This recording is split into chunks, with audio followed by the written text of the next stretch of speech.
Hey guys, welcome to another episode of the DIY Informant. Today, we're going to be stripping this set of doors and putting a new coat of stain on it.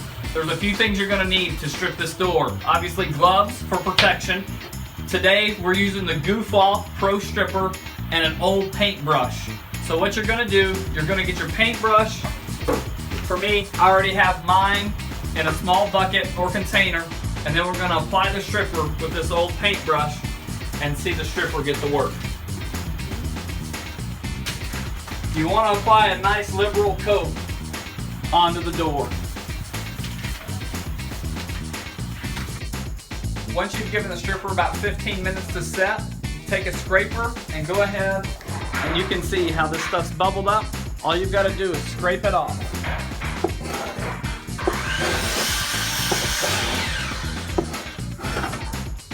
Looks beautiful, doesn't it? Once you've got this all scraped off, we're going to sand it and then we're going to stain it. Once we got it sanded and clean, we were able to start applying the gel stain.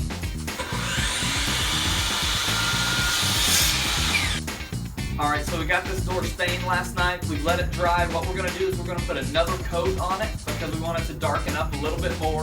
And then once that's done, we're going to polyurethane it and we'll be completely finished with this project. Alright, this door's nice and dry, so what we're going to do now is we're going to apply a first coat of polyurethane. I like to use this Handyman's urethane just because it does really good with sun and extreme temperature and with the weather.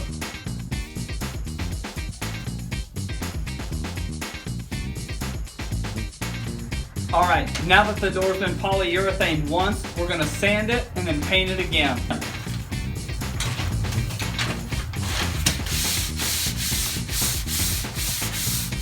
I like to use a 220 sandpaper to give a nice smooth finish.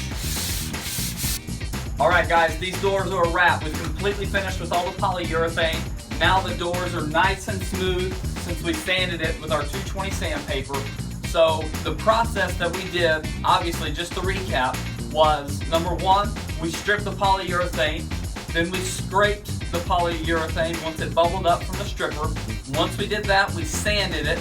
Once we sanded, then we began to apply our gel stain. Once we applied the gel stain, we put 2 coats of gel stain on. Then we put 2 coats of polyurethane on for a nice protection.